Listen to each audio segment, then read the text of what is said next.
Hi friends, we are going to discuss the answer key for UPSC Civil Services Examination Mains 2004 PSIR optional paper 2. We have already discussed the answer key for paper 1 last week. If you have not gone through the video, please go through it. Before starting our analysis of paper 2, I would like to share with you some basic and important guidelines. When we write answers for paper 2, we have to keep in mind that we are writing answers for the specific discipline international relations. International relations itself is a sub-discipline under the larger subject political science. We can use the knowledge obtained in GS international relations for PSIR paper 2. You can use it, but don't use this knowledge alone. If your answers simply contain GS knowledge, then scores will be relatively lesser. You have to use this GS knowledge, but use it along with the strong PSIR subject core knowledge. PSIR subject core knowledge for paper 2 is gained under section A. Core concepts of IR, theories of IR, comparative politics. Use this larger core knowledge in section B. Connect with GSIR knowledge and write answers in sections B of paper 2. So keep this in mind. Section A and section B are interconnected, and you can also take knowledge from paper 1. Scholars like Machiavelli, Kautilya, Hobbes, Karl Marx, you have to relate with paper 2. So make your answers as strong as possible. Coming to section B, you need not write so many scholars from a subject point of view. Write minimal number of scholars, but they should be relevant. For example, you can write John Mearsheimer for realism. You can write David Mitrany, Woodrow Wilson, and others for liberalism and idealism, but keep this limited. Apart from this, you can give the views of experts and scholars from the contemporary period. You can use this for value addition, and you can give more of current affairs knowledge and general facts in section B. So section B, you have more leverage, you have more freedom to give more inputs, but don't forget to bring the subject core. Ensure that your answers are having these elements. You have to mention the scholars. For example, Joseph Nye is an important scholar for the concept soft power. So concept is soft power, scholar is Joseph Nye. Realism concept, scholars are Hobbes, Machiavelli, connected to paper 1. In paper 2, you have scholars like Mearsheimer, Kenneth Walsh, and so on. So ensure that you are bringing the scholars, ideologies, and key terms. The key terms are very important. Balance of power, national interest, power, deterrence, defensive realism, offensive realism, subaltern realism, liberalism, neoliberalism, soft power, complex interdependence. Ensure to bring these key terms and try to connect different topics. Write relevance as well as criticism. Make your answer as holistic and diverse as possible. In the conclusion, you can write the way forward. You can once again write about criticism and relevance, but from a contemporary point of view. So conclusion is very important for paper 2. Even here you have the freedom because you can bring stuff from general studies. Okay friends, we will now discuss the answer key. Section A, question number 1, A. Discuss the interpretive approach to the study of comparative politics. This question was a surprise this year. In fact, interpretive approach was not known to students. It is also not directly given under the syllabus, but it is indirectly seen under the comparative politics topic. In comparative politics, there are two major approaches, traditional and modern. Traditional approach is normative, modern approach is empirical. Modern approach started dominating after the Second World War. Behavioralism comes under the modern approach. Coming to interpretive approach.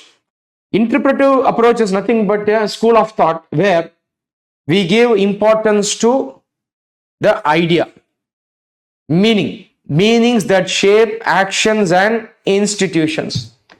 This is the interpretive approach. In sociology, you will be studying about the school of thought phenomenology. Here you have interpretive approach. In the words of Immanuel Kant, we don't see the world with our naked eyes, but through the eyes of the society.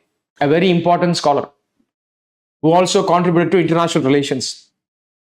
So this is what you have to write. So if you touch the core, it is enough. Important scholars associated with interpretive approach are Friedrich Nietzsche, Foucault, and Derrida. They are related to schools of thought such as post-structuralism and post-modernism.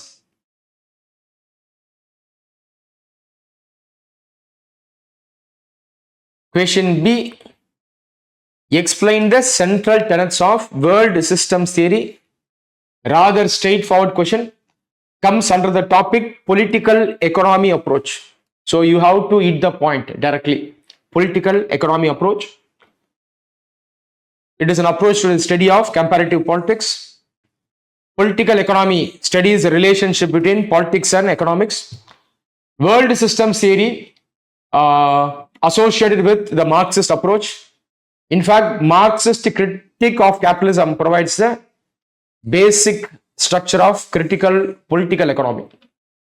World systems theory put forward by Immanuel Wallerstein. Before writing about Immanuel Wallerstein, you can briefly talk about the dependency theory put forward by many scholars. The most important was Andre Gunderflank. According to dependency, the world was seen through dualism. The developing countries or the third world, they were under the exploitation and control of the developed world. So this is the basic premise of the dependency theory. The first world is referred to as metropoles.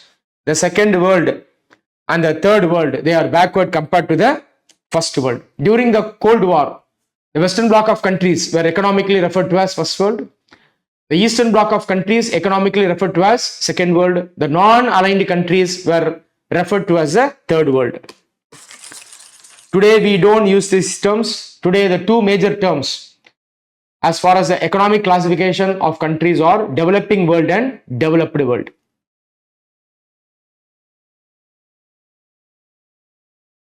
World system approach, scholar associated sociologist Immanuel Wallerstein. He divided the world into core, semi-periphery, and periphery. He argues that the expansion of Europe in the 16th century signaled the end of the pre-capitalist mode of production. These scholars generally argue that the world was capitalist much before, and as a result, the developing countries are pulled into a international division of labor. The developed countries, industrial West, it comes under core. Relatively developed among the developing countries and some developed countries come under semi-periphery. The periphery mainly comprises countries belonging to the third world. For example, the core contains states such as US, UK and Japan. Semi-periphery contains India, BRICS countries, South Korea and Israel. Periphery comprises countries from Africa, Asia and Latin America.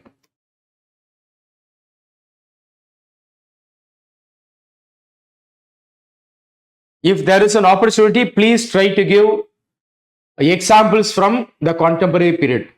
To illustrate your concept, you can bring in examples. Try to bring as much as possible from the current period. Question C. The expansionist tendencies of the current Russian regime indicate its intentions for the realization of a greater Russia on the lines of Soviet Union. The associated concepts for this question are realism, national interest, power and idealism. It is also related to the power politics between the West and the East. West led by US, East led by the current leader Russia. So these key terms should feature in your answer. USSR was once upon a time a superpower. It broke down in the year 1991. Today it is relatively weaker. During the Cold War, the Soviets' hegemony was based on communism, socialism, collectivism, and charismatic leadership. The scholar Gramsci was associated with the concept hegemony. USSR had a very strong hegemony during the Cold War. Afterwards, the hegemony slowly declined. Ultimately, Soviet Union itself broke down. So bring all these key concepts, explain them using these facts. During Cold War, the Eastern Bloc maintained the military organization called Warsaw Pact, which reflects defensive realism and collective defense. Ultimately, USSR became weak. You can mention the important reasons briefly. Weaker hegemony was a big reason. Lack of consensus among allies to accept communism as ideology. Socialism failed to achieve sustained growth with industrialization. Apart from this, communism and socialism led to dictatorship.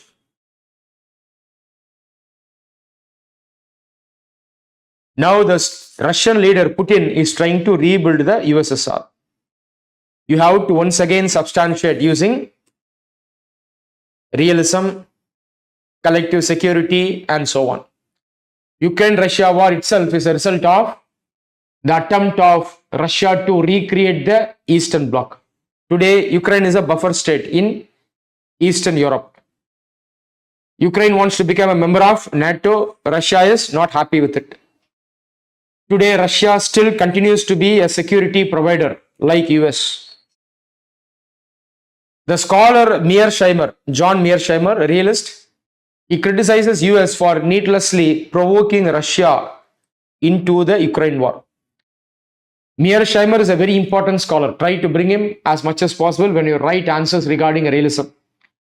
Mearsheimer actually criticizes US for wasting time in fighting Russia.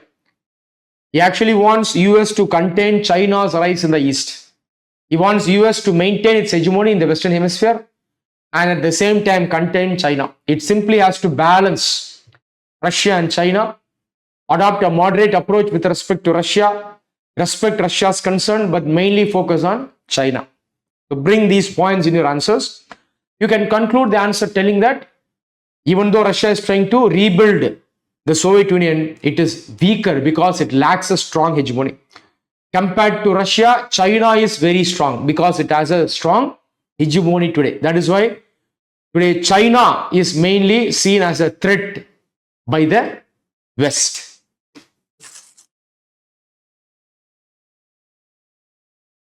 Always try to develop a framework before writing your answer. So create a framework in mind before putting pen on the paper. Ensure not to deviate from the core of the question and the overall demand of the question. Question D. Explain the various facets of the idealist approach to the study of IR. Straightforward question. Idealism is an important theory and approach in IR. It is associated with the scholar Immanuel Kant, German idealist. So mention Kant.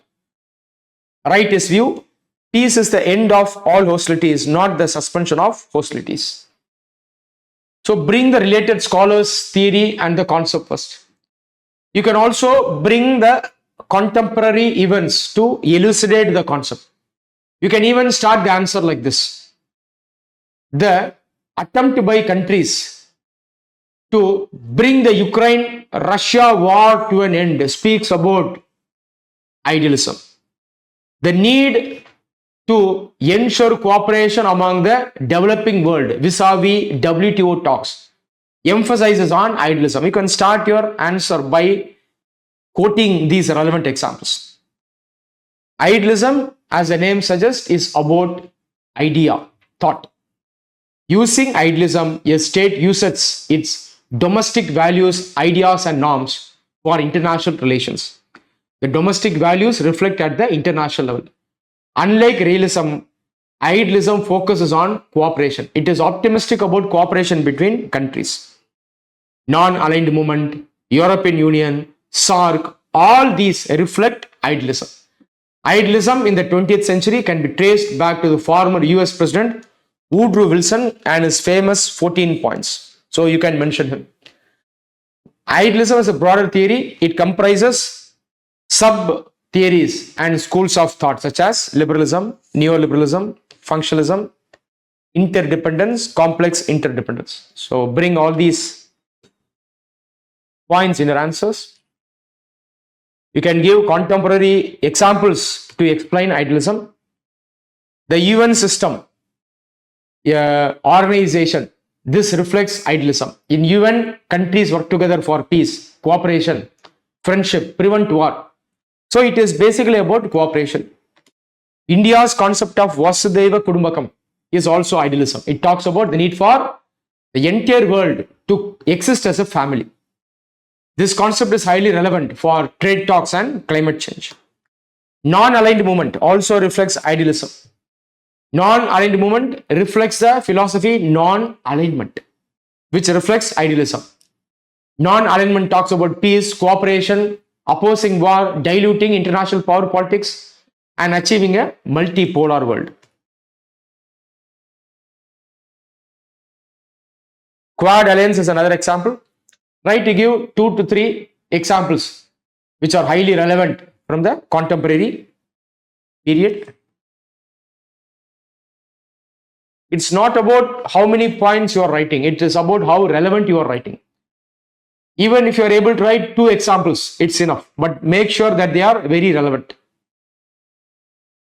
Question E, the changing global order and ongoing regional conflicts, with the global powers taking sides, have jeopardized the progress towards disarmament in the past.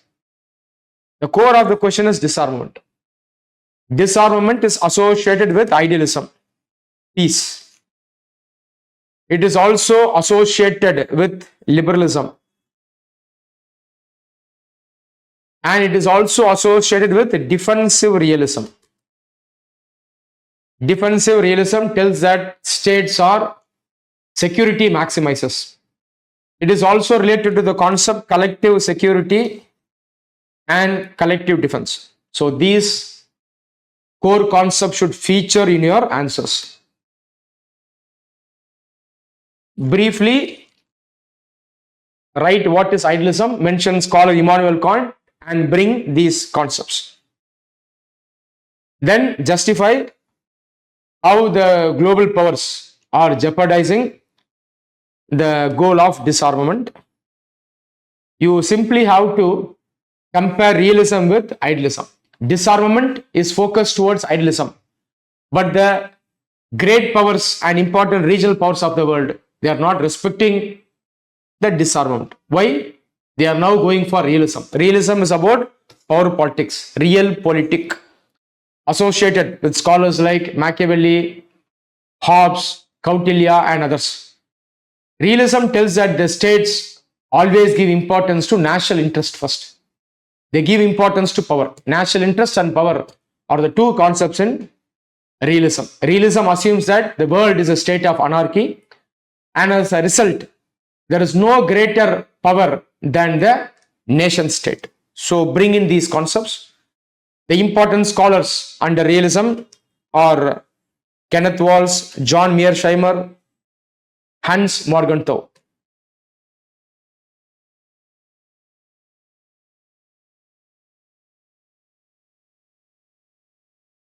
Non-Proliferation Treaty, NPT, CTBT, Iran nuclear deal, these are the treaties and agreements which reflect the concept of disarmament. Now, disarmament is diluted because of realism. You can quote some scholars and case studies to explain. Shai Feldman, Israeli scholar, he tells that nuclear proliferation in the Middle East can stabilize the Arab-Israeli conflict. Look at his view. He tells that if Palestine or some other Arab states build its own nuclear weapon, then we can reduce the fighting between Arab powers and the Israel state. The assumption is that development of weapons will bring stability. It will ensure balance of power because of deterrence capability. Weapons deterrence capability leads to balance of power, leads to peace. This is the view of realist. It may look surprising, but this is the realist school of thought. Okay. India and Pakistan, realists will tell that these two countries are fighting lesser compared to many other countries because both have nuclear weapons. So mention the justification of the realist. Ukraine-Russia war, Israel-Arab war, South Korea-North Korea conflict, Iran-Israel conflict, all these explain the realist politics playing today. You can end the answer telling that whether the goal of disarmament is going to be achieved through idealism or whether we will continue to face obstacles through realism. We can best try to achieve the goal through a balance of power as well as peace. You can end the answer in a logical manner. The conclusion should not be a repetition of the points already written. It should be in the nature of the inference. Generally, you can give the way forward. You can give general universal insights from the subject. You can also give the relevance and criticism from the contemporary period. Frame your conclusions like this. Question 2a. Deglobalization is displacing globalization. Very simple question. Globalization given under section A as a separate topic. Globalization is viewed by different ideologies differently. Globalization generally accepted and appreciated by liberals. Globalization is not accepted by Marxist, socialist and feminist. According to Marxists, globalization is an extension of capitalism. Globalization is nothing but an agreement between the global bourgeoisie to exploit the world. According to feminism, globalization reflects patriarchy. Patriarchy wants to consume the natural resources of the world. It is going for globalization. So give a holistic view of globalization. What is globalization? What concepts and ideologies is it reflecting? What are the views of important ideologies? Mention them. Globalization should be correlated with the concept of sovereignty. Sovereignty associated with nation state. Globalization, it connects the nation state with the larger international society. Debates about globalization, mention the important views, liberals, Marxist, feminist, and so on. Today, there is a big criticism against globalization. There is a response from both developed states and developing states. The developing states mainly see globalization as a strategy of the developed world to thrust their imperialism over the developing world. On the other hand, developed world see globalization as a threat to their own economic efficiencies.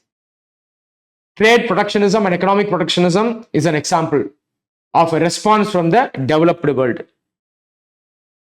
New actors have emerged on the international scene through globalization. Example, multinational corporations, also called transnational corporations. So bring these points. You have to briefly give the impact, especially on the developing societies. The Washington Consensus was criticized by the developing world. Today, developing world is going for new international economic order. Tell what is deglobalization. Deglobalization is a response towards globalization. It is seen in both developed world and developing world, but mainly seen in the developing world. Mention concepts like cultural imperialism, Asian values. Scholars like Lee Kuan Yew, he was a political leader, former president of Singapore. Mahathir Mohamad, the leader of Malaysia. These scholars spoke about Asian values. According to them, there is cultural imperialism in the form of liberal democracy. The developed West wants to thrust its own values on the non-Western countries. So mention this concept. Also mention the clash of civilization of Samuel Huntington. According to Clash of Civilization, conflict and wars in the future will not be between nation states of the world, it will be between different cultures. So mention these points. Deglobalization is seen through Asian values, collectivism, new international economic order, establishment of organizations such as AIIB, NDB, African Bank, and so on. Explain deglobalization. Deglobalization is nothing but an extension of decolonization. Even though globalization wants to unite the world, globalization itself brings neo-imperialism. So deglobalization can be seen as an extension of the decolonization process seen in the current period. It is an answer to neo-imperialism and neo-colonialism. You can give contemporary examples. India and other developing countries, they fight for the interest of the global south. They go for south-south cooperation. The important areas of concern are trade talks vis-a-vis WTO and climate change talks. Question 2b. What are the distinctive features of the post-modern state in advanced capitalist economies? Once again, direct question. You have to write about capitalist economies, liberalism, liberal democracy, and you have to explain the nature of the post-modern state. First, you explain what is liberalism and liberal democracy. Mention liberal theory of state. Scholars, Hobbes, Locke. Liberal democracy adopts political democracy along with capitalism. Industrial societies are seen as open societies. Liberal state is a minimal state. Liberalism sees state as a necessary evil. In 1970s, we saw the resurgence of classical liberalism in the form of neoliberalism. So, give explanation about liberalism and liberal state. Then, you have to write about the modern state in the advanced capitalist economies.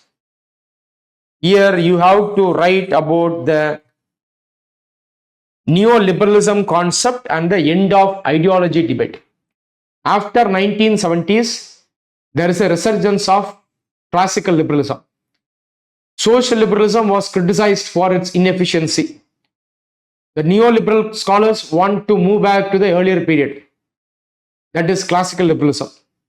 Neoliberalism associated with the new right. So mention all these. Classical, liberal, social liberalism, welfare state, new right. Leaders like Margaret Thatcher, Ronald Reagan, they supported neoliberalism. Now, these states gave importance to the concept market state. It also led to globalization. Okay? Bring these concepts. Apart from this, the modern states of the world can be seen through the end of the ideology debate. This is a very important concept. Important scholars associated in end of ideology debate are Daniel Bell, Galbraith, and so on.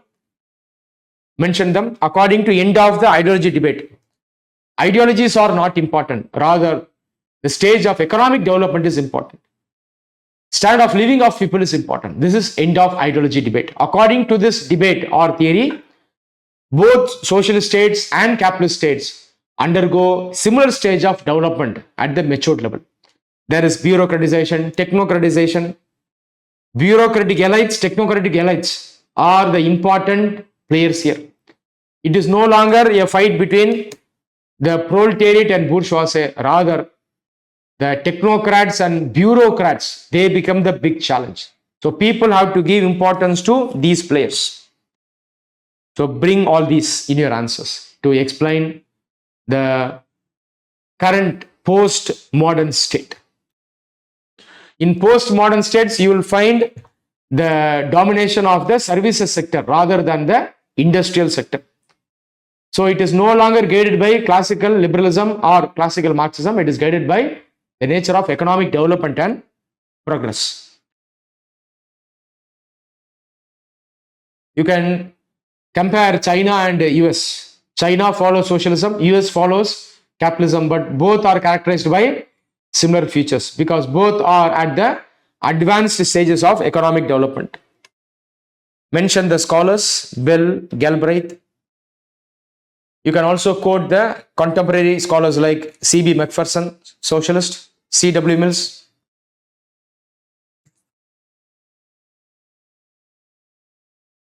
Question number C, another straightforward question. What are the limitations of NAFTA?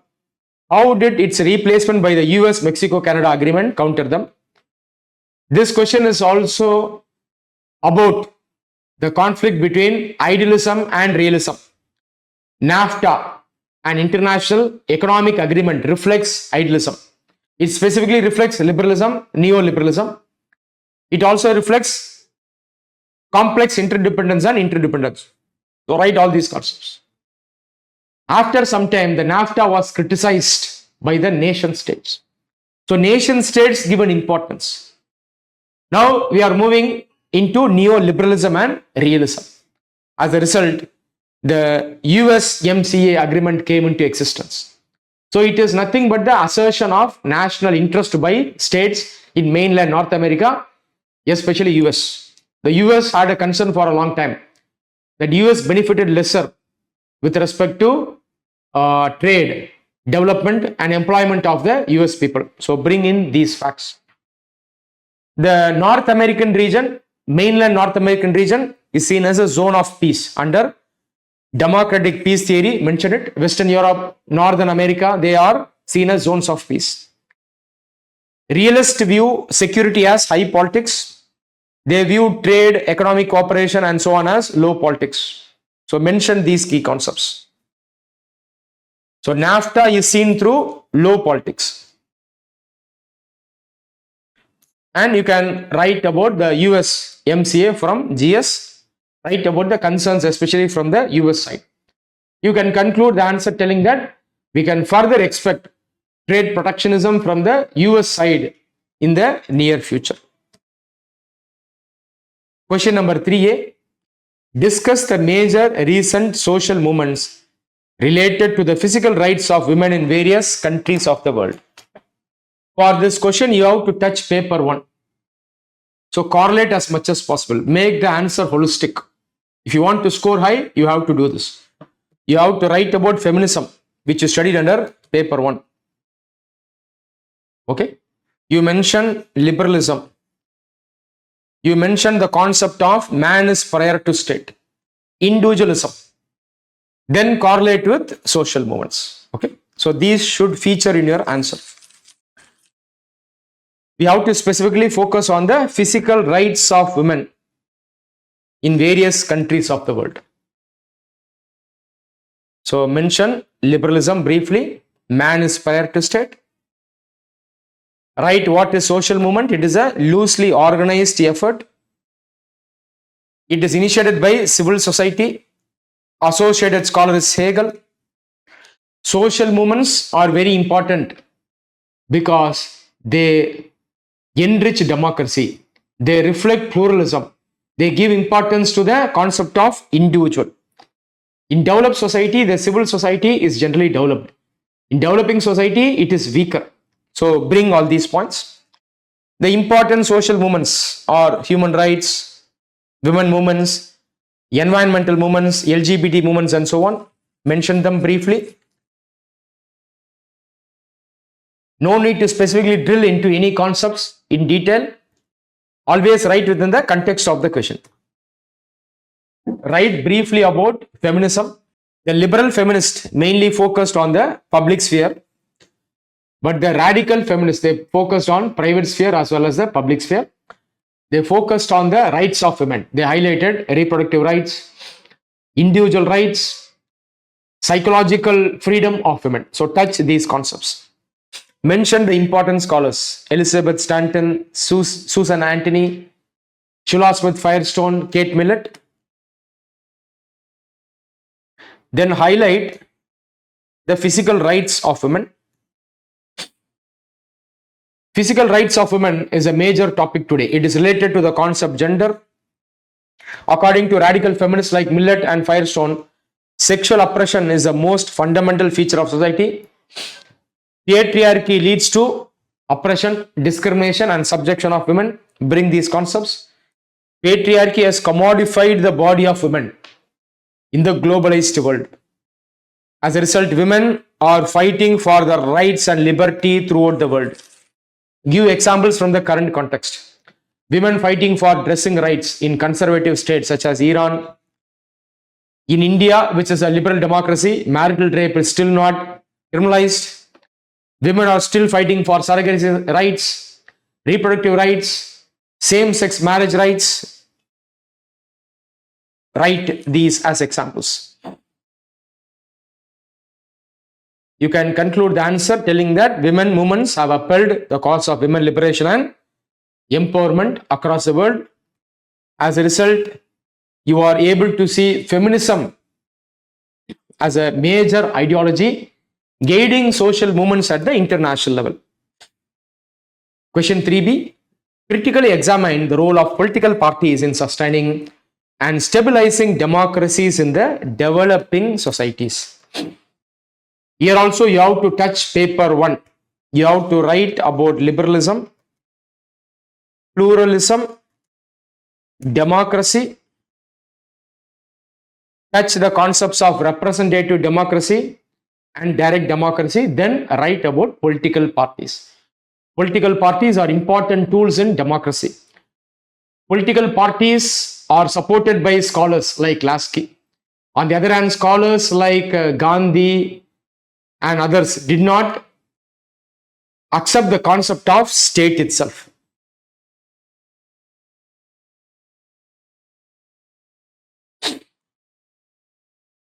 So, highlight concept of democracy.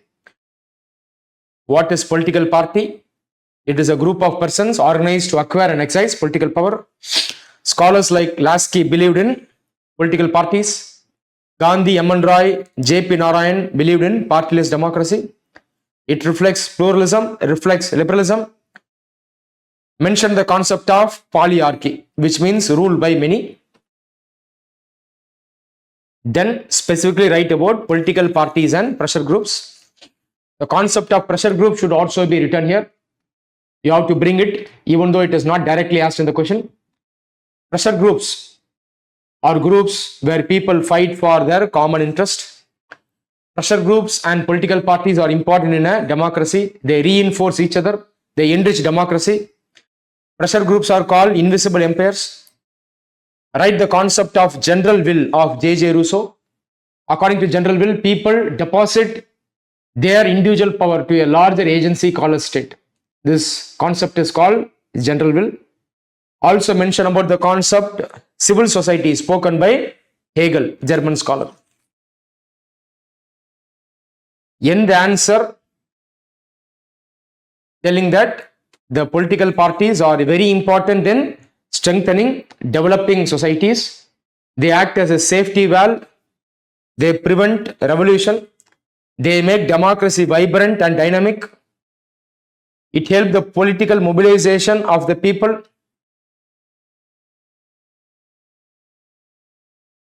You can quote Aristotle, who told that stable states require a middle class. He spoke about the concept polity. Polity is nothing but prevalence of power in the hands of many. This state can be compared with the constitutional democracies of today. So bring these points.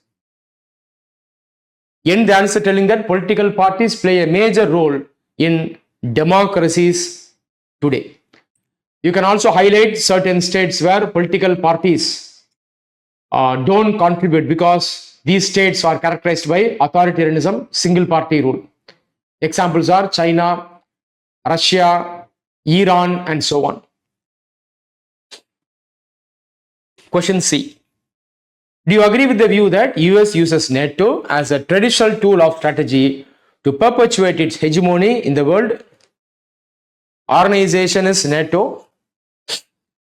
Concept involved is hegemony. These two are important. NATO is associated with the key concepts: national security, power, deterrence, balance of power, defensive realism, collective security, collective defense. Write these points. Hegemony associated with the scholar Gramsci. Okay, so this is how your answer should be. It's very easy if you are able to bring in the subject core concepts. NATO was set up as a collective defense organization during the Cold War. It led to BOP, balance of power. It balanced the Eastern Bloc and its military pact, Warsaw Pact. However, NATO is also used as a tool of hegemony. Hegemony is based on consent from the people. NATO is viewed positively by many people across the world and especially by the Western Bloc. Is it not? Why? It is because of hegemony.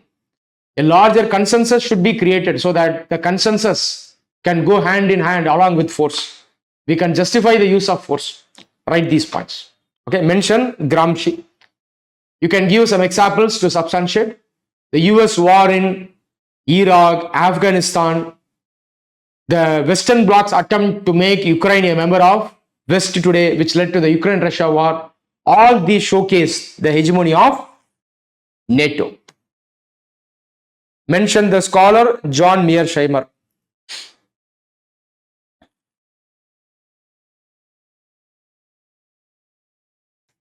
NATO not only involves itself in wars, NATO many a time has involved itself in constructive initiatives like anti-piracy operation, humanitarian assistance and disaster relief and so on. So stronger your hegemony, more will be the support enjoyed by you. Question number 4. Gramscian theory of hegemony provides many valuable insights into the nature of global power. Straightforward question. Scholar Gramsci, concept is hegemony. This is a very important topic as far as UPSC examination is concerned. We can regularly expect questions. You can start the answer by giving contemporary examples. The success of China at the international level is seen through its hegemony. It uses BRI, Belt and Road Initiative, for its hegemony. China has won the support of many countries across many continents because of hegemony. Neo-Marxist Gramsci. So start your answer like this. Make your answer more stronger. Gramsci, neo-Marxist scholar. He gives importance to culture and ideology, gives importance to praxis, influenced by Machiavelli, influenced by Lenin, naturally influenced by Karl Marx himself. Write about the concept of hegemony, which is very important. Hegemony is seen as domination. It is also seen as consent. Okay, it can be seen as domination, force, subjugation. On the other hand, it can be seen as consent, soft power, acceptance. According to Gramsci, the state is made of force as well as consent. Hegemony is present on the side of consent. State comprises civil society and political society. Civil society comprises hegemony and consent. Political society comprises force. If you take NATO, the civil society generates consent. NATO provides help, provides security, helps assure democracy, rule of law. This is consent part of NATO. Force part of NATO, it fights wars. It supports its allies.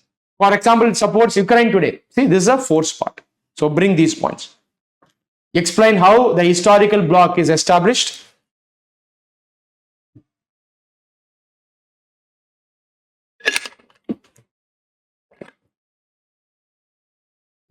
Mention the important values in the historical bloc of the West: democracy, rule of law, rights, and so on. This is how the West is able to generate a broader consent. Today, China is also able to generate a broader consent. Gramsci gives the solution how to subvert the Western capitalist hegemony in favor of socialism. Write about this also. Mention the concept of war of position and war of maneuver. Gramsci wants war of position to go hand on hand with war of maneuver. What prince is for Machiavelli, Revolutionary Party is for Gramsci. Gramsci wanted the Communist Party of Italy to build a strong hegemony and take the power from the bourgeois. Ultimately, the socialists should build an expansive hegemony called the National popular will. End the answer telling that Gramsci gave a new insight into social and political transformation through the concept of hegemony.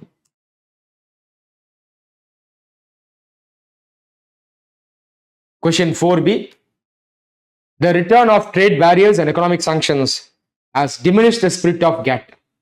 In this context, discuss the factor contributing to the decline of WTO in recent times. WTO is an economic organization. It is related to the concept liberalism, interdependence, soft power.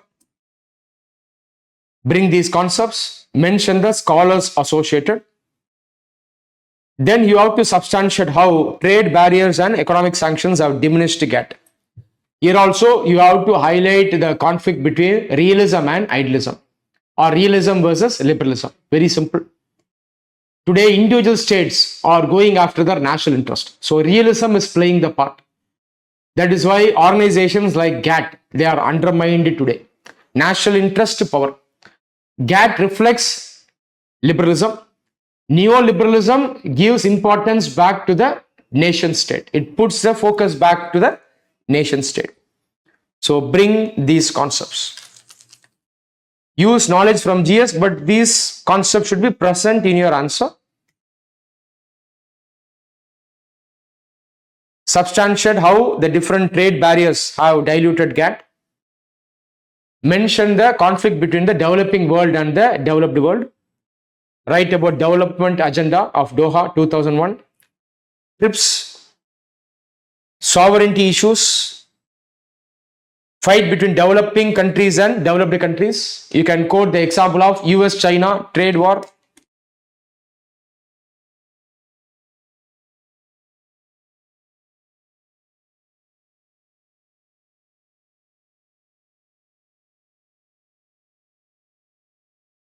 Question 4c. Do you agree with the view that EU has thus far proved to be the most successful experiment in the regional integration process?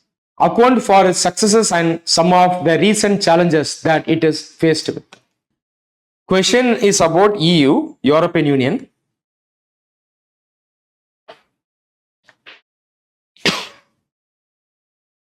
They have also asked about regionalism, regional integration. We have to mention the core concepts once again: liberalism, idealism, complex interdependence, dependence, high politics, low politics. Scholars like David Mitrani, Woodrow Wilson, Winston Churchill, and so on. The European region is seen as a zone of peace according to democratic peace theory. Mention it first. The opposite of zone of peace is zone of turmoil. Europe itself is a zone of peace. That is why European Union is the most successful organization. It is the most advanced, matured, and the most successful.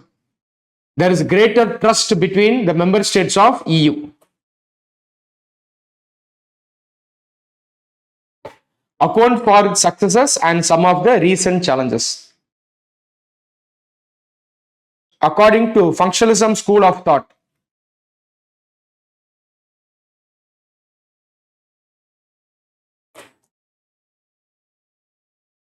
we have to give importance to low politics apart from high politics. It leads to spillover. European Union established through the Maastricht Treaty. It led to European integration. Winston Churchill advocated a United States of Europe on the pattern of United States of America.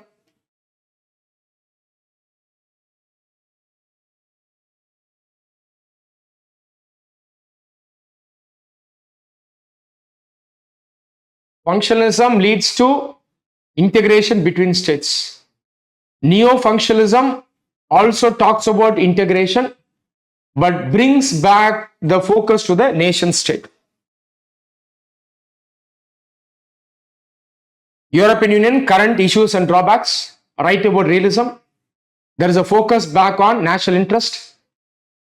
The Brexit in 2016. UK came out of EU. This is an example to showcase realism, undermining of idealism. Recently, states such as Poland they oppose the EU's proposal for a new solidarity mechanism for asylum seekers. So give current affairs developments to substantiate the issues and drawbacks. You can end the answer telling that European Union continues to maintain the European region as a zone of peace. Section B. Question 5A. India must strive to become a semi-permanent member of UNSC rather than a permanent member without the right to vote. UNSC is an international organization under UN, the larger organization. UNSC's role is to establish international peace and security. The concept associated is mainly defensive realism. According to defensive realism, states are security maximizers. They are not power maximizers. In UNSC, the states come together to provide collective security to the world. So mention defensive realism, collective security. Also mention concept of functionalism. Quote the view of former UN Secretary General Dag Hammarskjöld. He told UN was not created to take mankind to heaven, but to save humanity from hell. Then substantiate why India should become a permanent member. Write the drawbacks of UNSC, misuse of veto power, lack of representation, lack of action, power without responsibility. Mention these briefly. Tell that India is already demanding a permanent membership using the platform G4 along with 3 other democratic countries, Japan, Germany and Brazil. But it is opposed by another group called Uniting for Consensus or Coffee Club. China is a great power and a permanent member which opposes India's permanent membership at UNSC. So write about the challenges. The Western bloc of countries see India as a fence sitter because India is non-aligned. They consider India as an unreliable partner. Recently, US told that it is ready to give support permanent membership for India, but without veto power.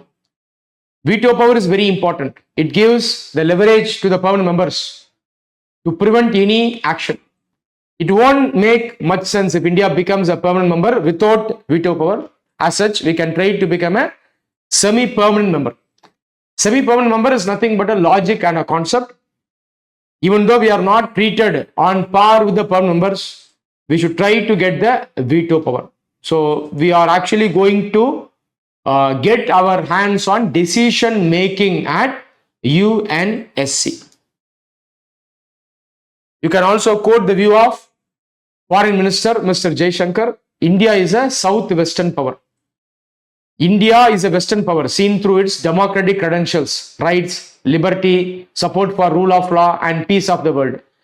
It is seen as a Southern power when it comes to its support for multilateralism and its support for the developing world. Quote this remark by Mr. Jaishankar.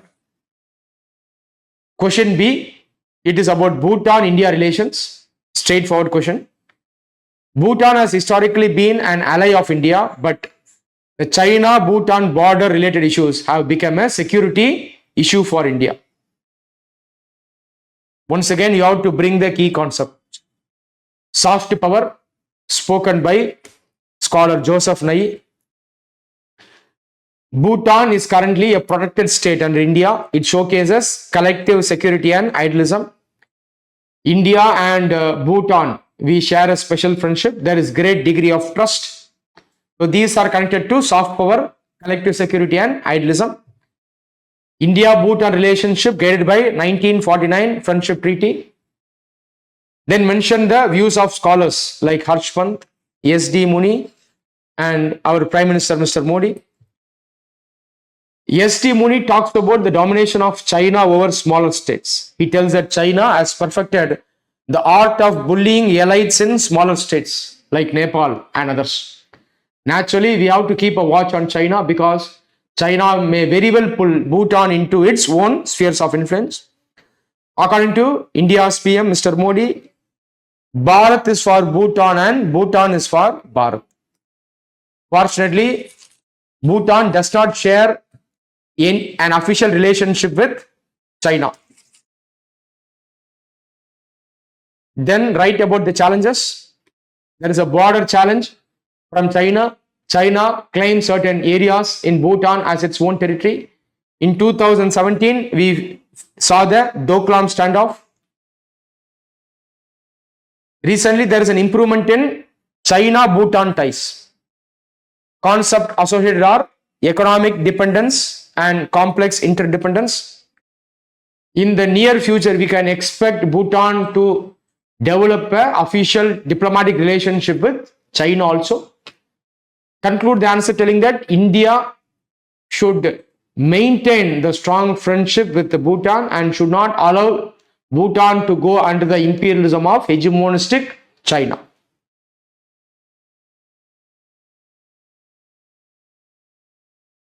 You can also add that India-Bhutan friendship can be strengthened through energy diplomacy, hydro diplomacy, India's Sagar initiative in the Indian Ocean region, and the organization SAARC.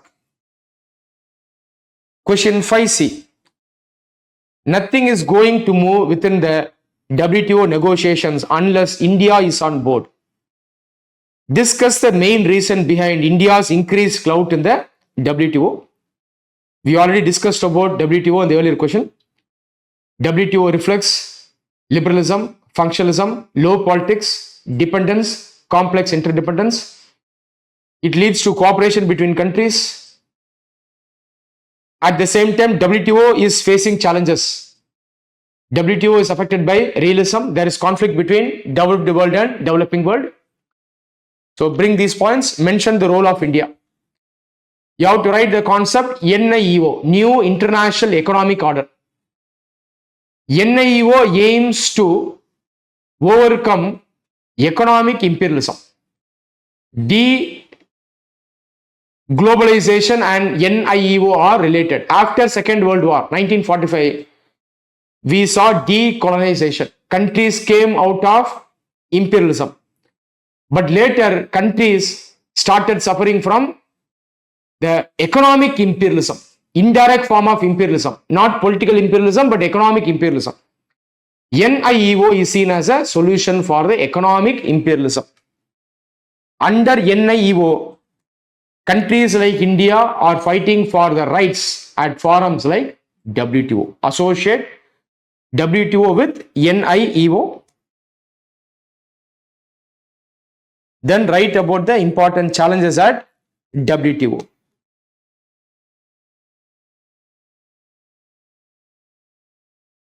India stands for Global South. India works as a leader for South-South cooperation. India is instrumental in the establishment of developing world economic institutions such as AIIB and NDB.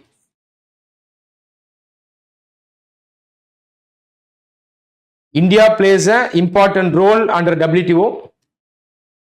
It was one of the founding members, an important catalyst for power shift within WTO. India is fighting for the rights of developing countries when it comes to food security under the alliance called G33. India is also fighting for SSM, Special Safeguard Mechanism. We are fighting for the rights of agriculture, farmers, and special safeguard measures. You can conclude putting the view of External Affairs Minister Jaishankar, who told that India is a South-Western power. India supports democracy at the international level, but it also acts as a leader of the Global South.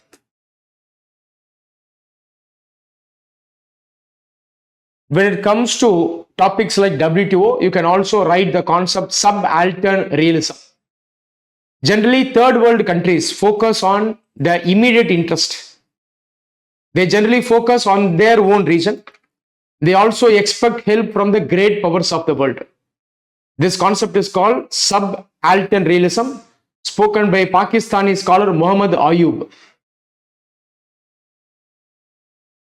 But these countries overcome subaltern realism. They work for their shared interest at the international level. This is seen through the WTO issue, climate change talks, fight against terrorism, fighting for new international economic order and so on. Question 5D. Discuss the rationale between replacing Asia-Pacific strategy with the new term Indo-Pacific strategy. The key topics are Asia-Pacific and Indo-Pacific. Indo-Pacific is a very important geopolitical region. It encompasses states covered collectively by Indian Ocean and the Pacific Ocean. Indo-politics as a geopolitical region is characterized by realism as well as idealism. Indo-Pacific region contains countries which have contradictory political and economic systems. You have East-aligned systems, West-aligned systems. You have non-aligned countries. You have capitalist states. You have social states. You have military regimes. All these are present in Indo-Pacific. Earlier, the term Asia-Pacific was given importance. India's Act East policy itself focused on the region Asia-Pacific. But the region Indo-Pacific is a much larger region compared to Asia-Pacific. Asia-Pacific itself is a part of Indo-Pacific. Groups such as AUKUS, IPEF, Quad and so on are present in the geopolitical region Indo-Pacific. In Indo-Pacific, an important thing to be noted is ASEAN centrality. Southeast Asian countries, they are members of the organization ASEAN. ASEAN is the center of Indo-Pacific. Mention about ASEAN centrality. There is synergy between India's own Indo-Pacific Ocean strategy and ASEAN's Indo-Pacific strategy. So mention about both the strategies. India's Indo-Pacific strategy, ASEAN's Indo-Pacific strategy. Mention the role of Quad. You can mention about the newly established partnerships such as IPEF, I2U2 and so on. Mention the concepts liberalism, complex interdependence, high politics and low politics. From an Indian perspective, we have security challenges in Indo-Pacific. China is trying to increase its own hegemony in the Indo-Pacific through its strings of pearl strategy. India's counter strategy is the diamond necklace. Currently, regions like South China Sea are viewed as zone of turmoil according to democratic peace theory. There are challenges like piracy in the Horn of African region. In future, we have to convert this region into a zone of peace. This should be your conclusion. We have to create the Indo-Pacific region free, open and prosperous in future. India can act as an important linchpin in the Indo-Pacific region. We can use our own strategies such as Sagar Initiative, Indian Ocean, Pacific Ocean strategies. 5E. Despite deep ties, India's relations with Sri Lanka have been strained due to China's growing influence in Sri Lanka through investment and economic dominance. This is related to region South Asia, relations between India and Sri Lanka. Question is also focusing on the economic dimension. Once again, bring in concepts like liberalism, functionalism, high politics, low politics, soft power. Bring in China. You have to mention about realism. Mention subaltern realism. Sri Lanka acts as a buffer state in the South Asian region and in the Indian Ocean and Indo-Pacific region. India-Sri Lanka relations are based on shared history and culture. Buddhism, Hinduism, diaspora, mention these facts. The relationship is also characterized by realism. India-Sri Lanka cooperation. India-Sri Lanka national interest and competition. So write these concepts, realism as well as idealism. Smaller states like Sri Lanka influenced more by subaltern realism. Scholar Muhammad Ayub. They mainly focus on the immediate neighborhood. They are dependent on larger state. Explain about China. China uses its own soft power.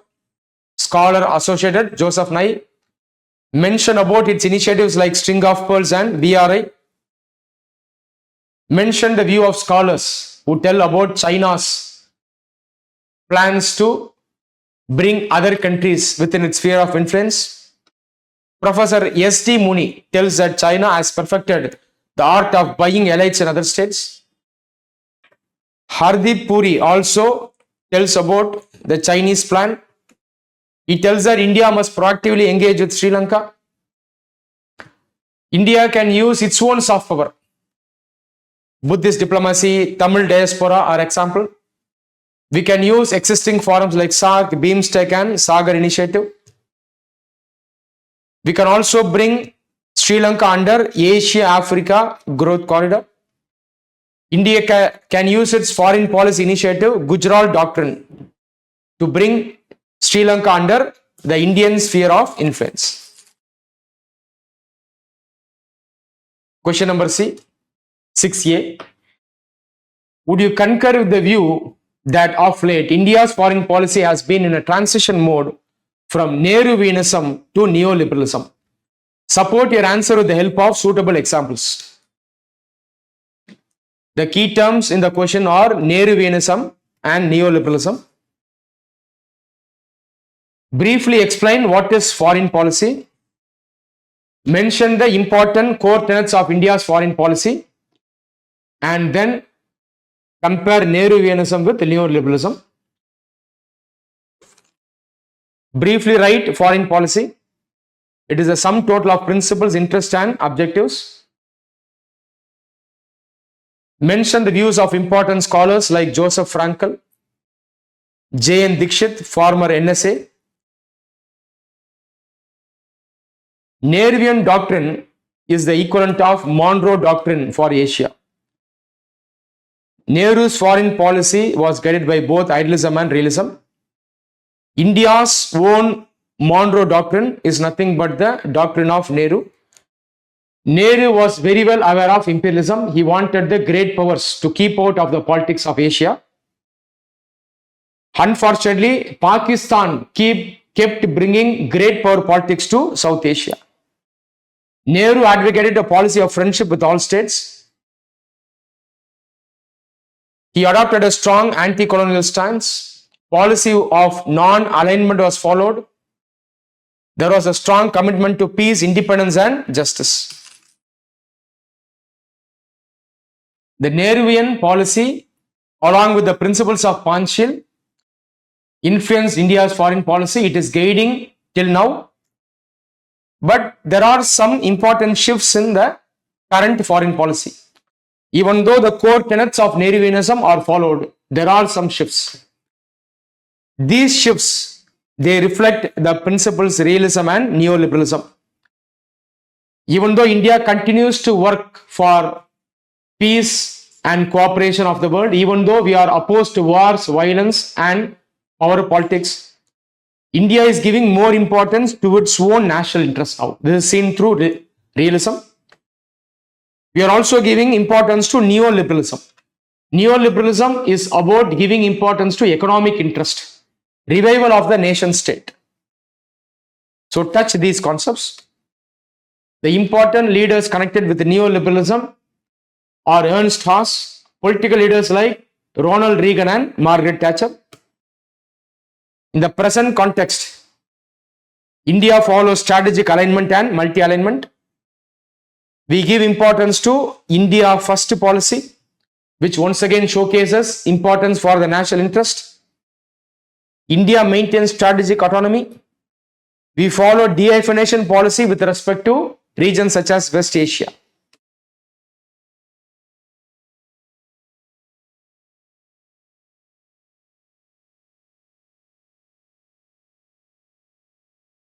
You can take West Asia as a case study. Today, our strategy with respect to West Asia is guided by neoliberalism. Our economic interests are given importance. Oil diplomacy is carried on with the Arab states. At the same time, defense cooperation, technological cooperation, and anti-terrorism cooperation is carried on with Israel. See, our own interests are given importance. It reflects pragmatism. It reflects realism. It reflects neoliberalism. I to U2 alliance is an example of realism as well as neoliberalism. You can conclude the answer telling that India's current role in the global order is based on national interest and pragmatism. India acts as a southwestern power.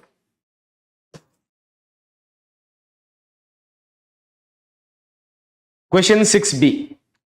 Does the idea of the 21st century as Asian century continue to remain feasible given the growing friction between India and China? This comes under the part important global centers of power. It is also related to the region Indo-Pacific. It is also related to India-China relations.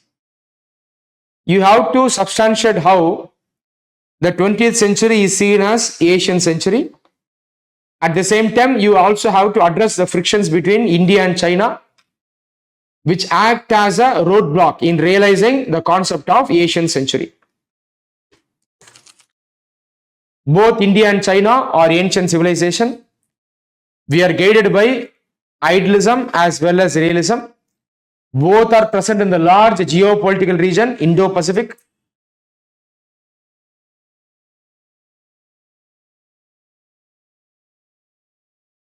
However, there are many frictions.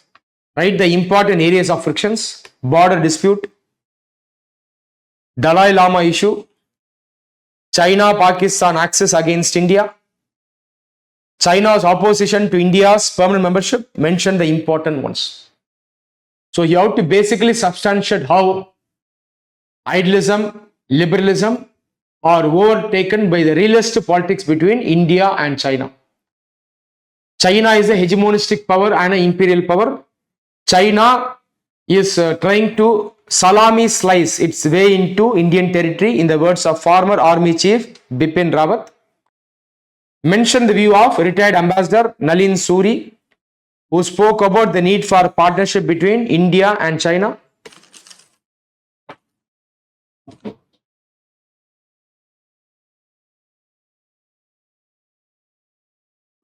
You should specifically write about the strengths of China. Soft power. China's hegemony is built on the concept of Asian values, socialism, people's democracy and collectivism. It uses debt trap diplomacy under BRI. China has successfully replaced USSR as a leader of the East. Highlight hegemony concept and the scholar Gramsci. Then write about the way forward for India-China cooperation. We can go for liberalism. We can go for interdependence. Already India and China have a very strong bilateral trade. We are partners in forums such as SCO, G20, WTO trade talks and climate change talks. Both countries are stakeholders in Indo-Pacific region. We are leaders of global south. We can use soft power for capacity building. Mention these points. Then give the views of important scholars. B.G. Varghese, journalist. He tells that boundaries don't matter, people do. Jai Shankar, our foreign minister, he tells that the rise of China is a reality, but there's an equal reality, that is the rise of India.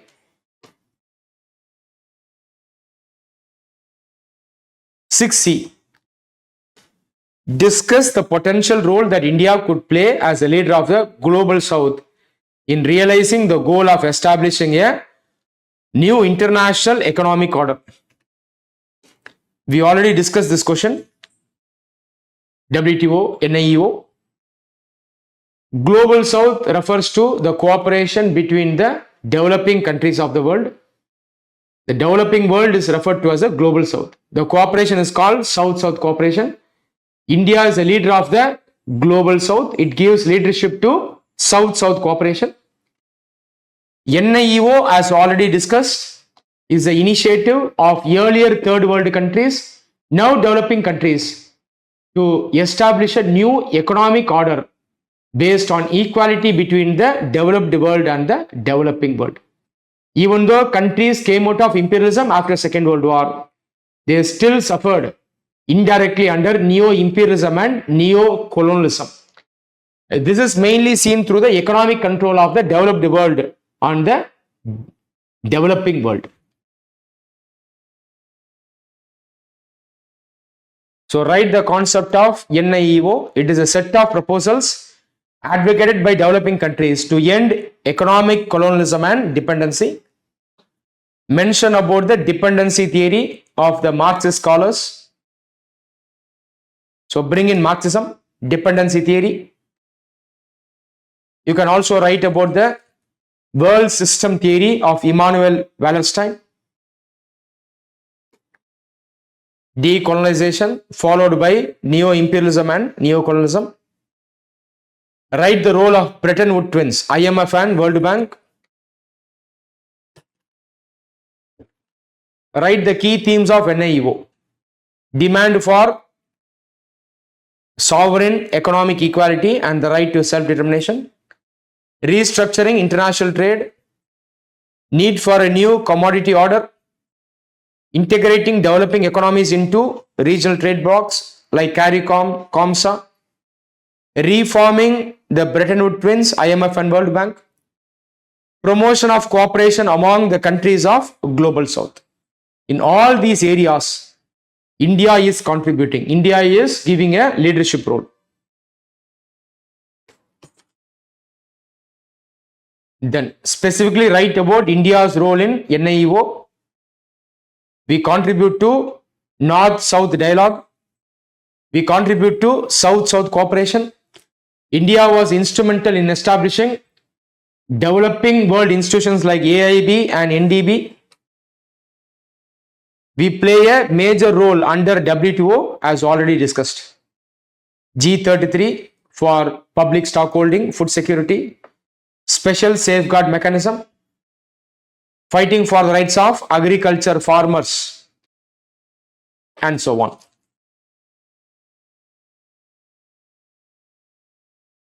Question 7a. Discuss the future of SAARC in light of India's increased focus on other regional groupings like ASEAN and BIMSTEC. Straightforward question. Regional organization associated is SAARC. Other organization is ASEAN and BIMSTEC. We have to analytically explain the role of SAARC and its significance in the region. SAARC as an organization is seen through the region South Asia, but South Asia itself is facing so many challenges. It is the least integrated region in the entire world. It is seen as a zone of turmoil. It is having diverse political systems. There is a lack of trust. So SAARC as an organization has a great challenge to politically, economically integrate the region SAARC. So give a introduction talking about the role of SAARC within the least integrated region, South Asia. Currently, SAARC is facing dormancy. Write about the dormancy. In South Asia, there is Indo-centricity. Many countries look at India as a big brother. It is seen as a zone of turmoil. Briefly write about the important problems within South Asia. Lack of trust, disproportionate strength of India feared by other countries. Scholar Stephen Cohen uses the term insecurity syndrome to refer to South Asia. Mention about clash of civilization given by Samuel Huntington. According to him, we mainly see clash of cultures rather than clash between nations. SAARC also affected by lack of economic cooperation, affected by neo-imperialism. States like Pakistan are aligned. They bring great power politics to South Asia.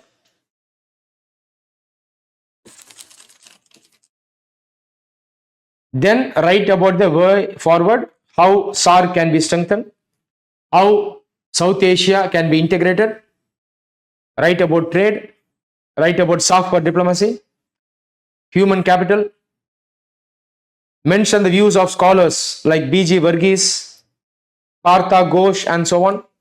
According to Partha Ghosh, SARC is a natural organization because South Asia itself is a natural unit for cooperation. It is endowed with many natural resources.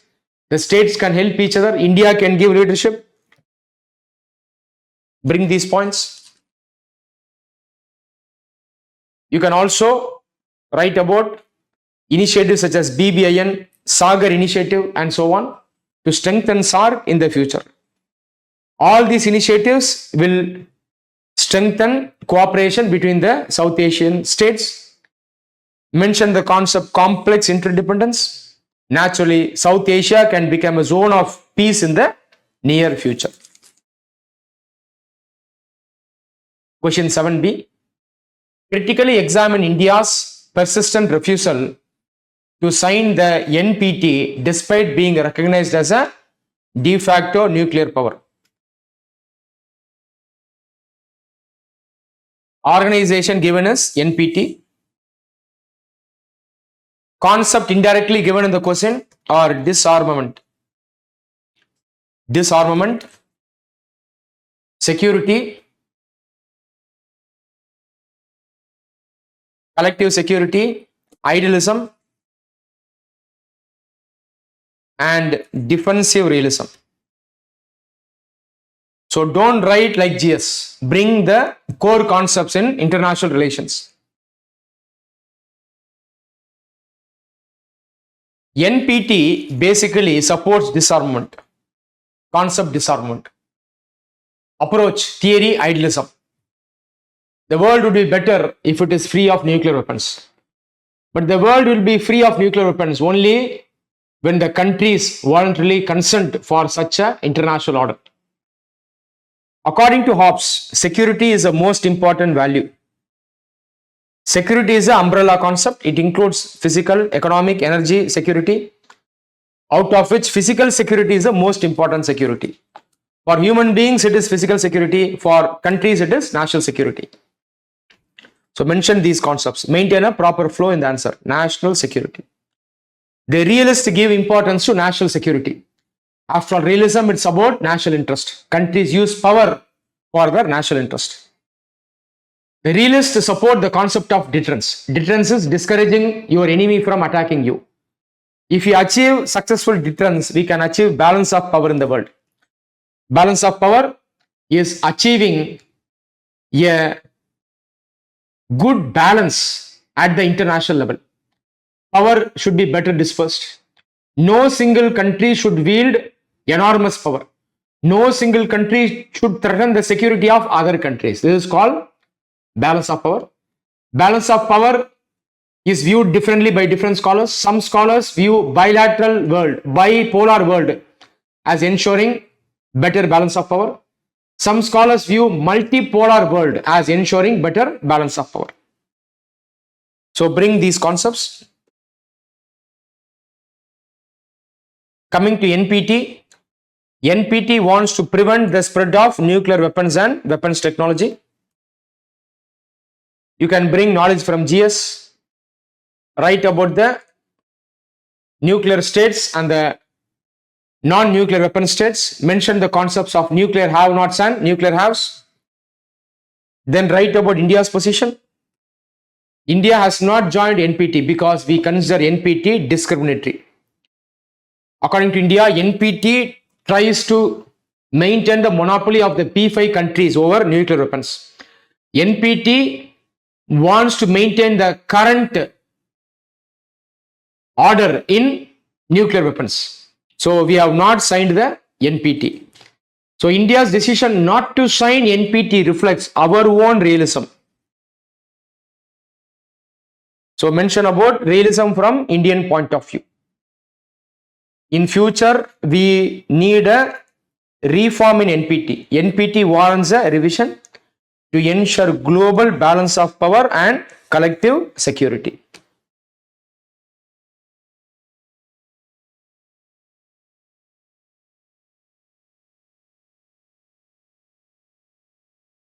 India itself is a strong supporter of disarmament.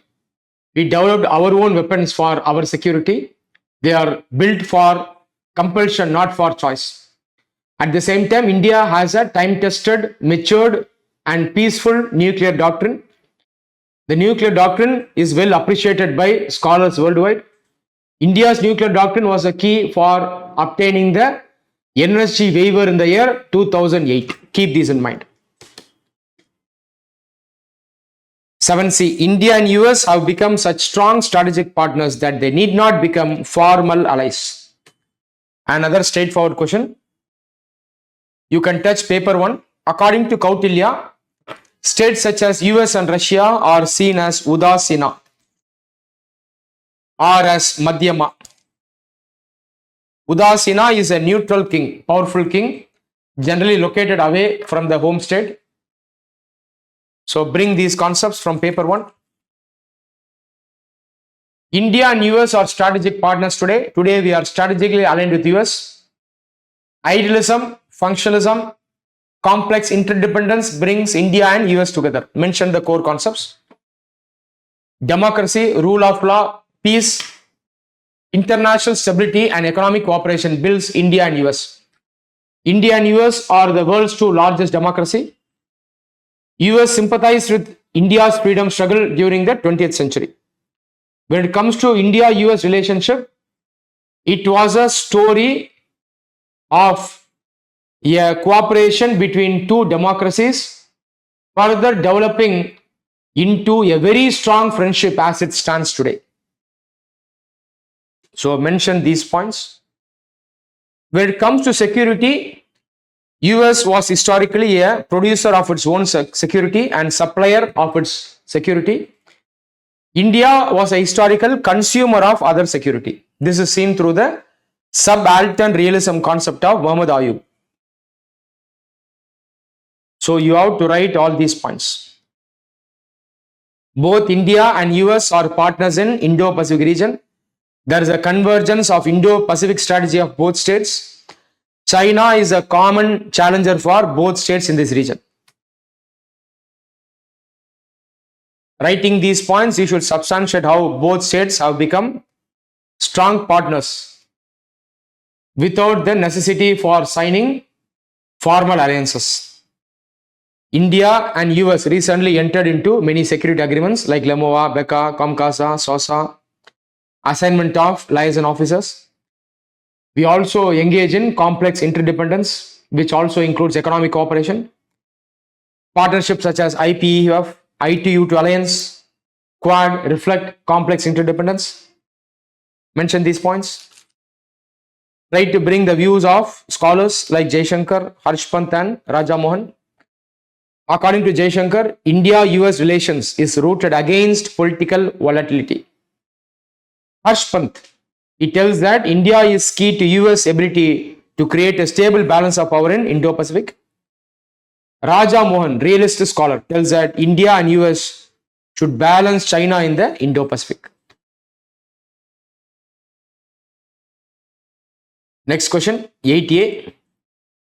Critically analyze the continuity and change in India's Palestine policy in the wake of the ongoing Israel-Hamas war.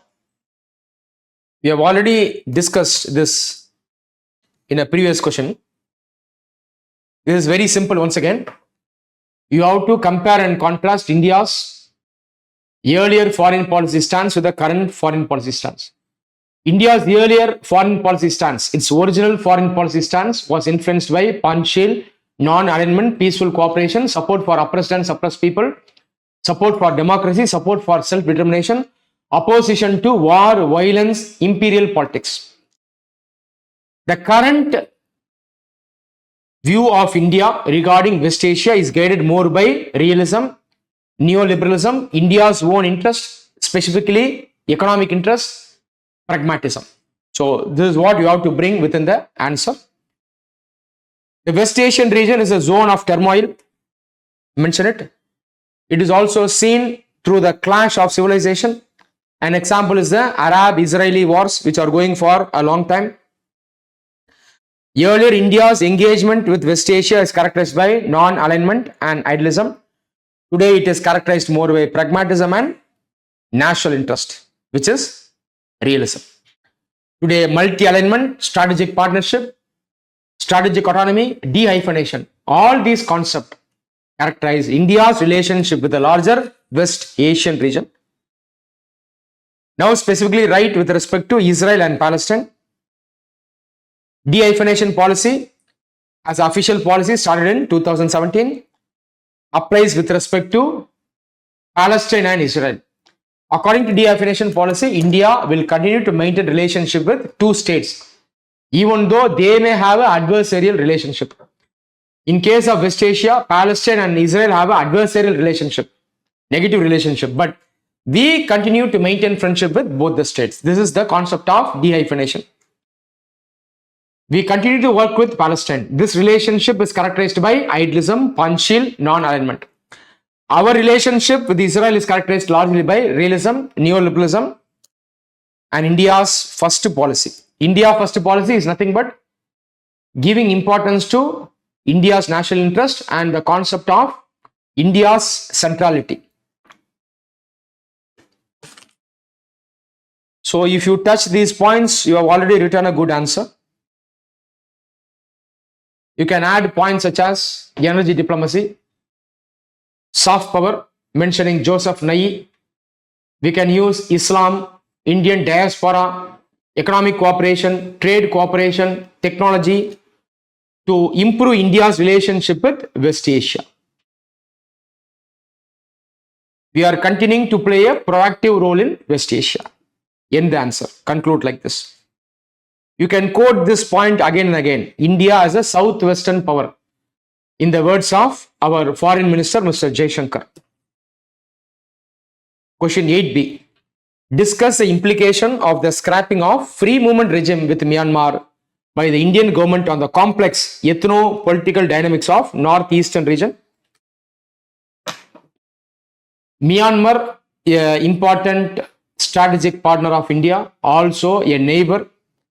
However, Myanmar is currently affected by political instability and chaos. It is not having a proper civilian government. For a long time, the military played an important role. Today, the military has directly taken over the power in Myanmar. So, highlight these using the knowledge from GS. Please highlight the current situation in Myanmar. Myanmar ruled by the military or the Tatmadaw. Currently, rebel groups are fighting against the military in Myanmar. Important ones are Arakan Army, TNLA. India is cooperating with Myanmar for a long time. It started its cooperation many decades ago. India and Myanmar cooperation are guided by security cooperation, border cooperation, tackling the insurgents on both sides, Indian side and Myanmar side. So it is guided by high politics mainly. Later, low politics also started contributing. It is mainly seen through the Look East policy, which later became the Act East policy. So bring these points: soft power, Act East policy, high politics, low politics. Then specifically write about the free movement regime, FMR. It reflects liberalism, functionalism, and idealism. It also reflects complex interdependence. The free movement regime allowed people to move between India and Myanmar. So there was a buffer zone. It helped trade, economy. It helped build trust between the people. It led to cooperation. Currently, the FMR has been scrapped.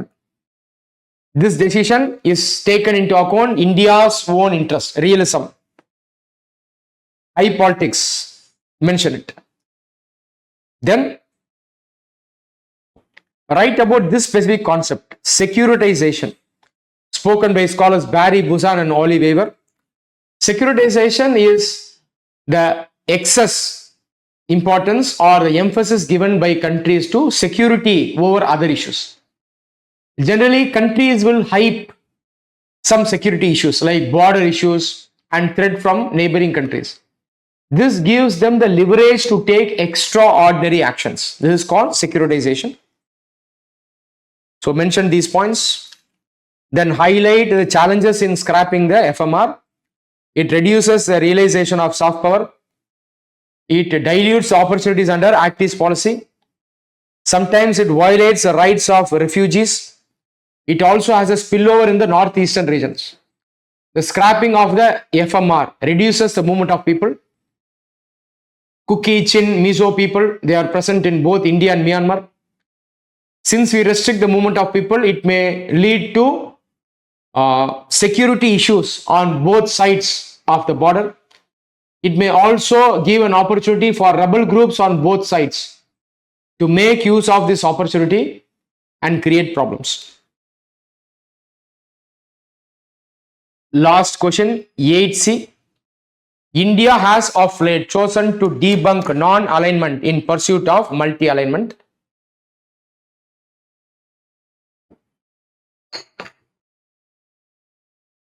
Once again, we have discussed this under an earlier question. You simply have to correlate and compare India's earlier foreign policy stance with the current stance. Briefly write what is foreign policy.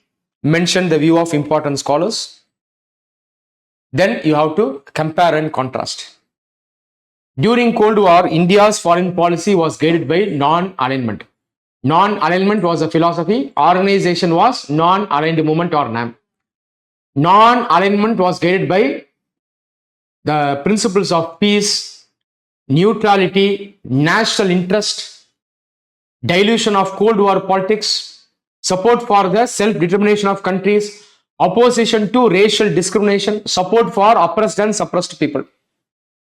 During Cold War, India played a major role in diluting the Cold War politics. For example, we opposed the Suez Canal intervention by Israel, France, and UK. We acted as a peace mediator.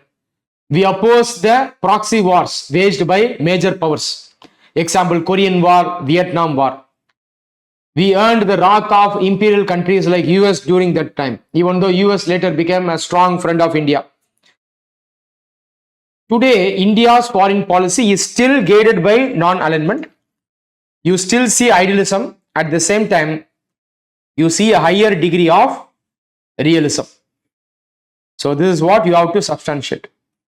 Today, India's foreign policy follows the core tenets of the original foreign policy as guided by non-alignment, but we are now adopting a proactive approach. The degree of realism is increasing. We are giving importance to our national interest. It is India's first right now. So bring these points. Strategic alignment. Example, India is strategically aligned with US. We are also going for multi-alignment. We are going for regional partnership. We temporarily align with countries like China during trade talks and climate change.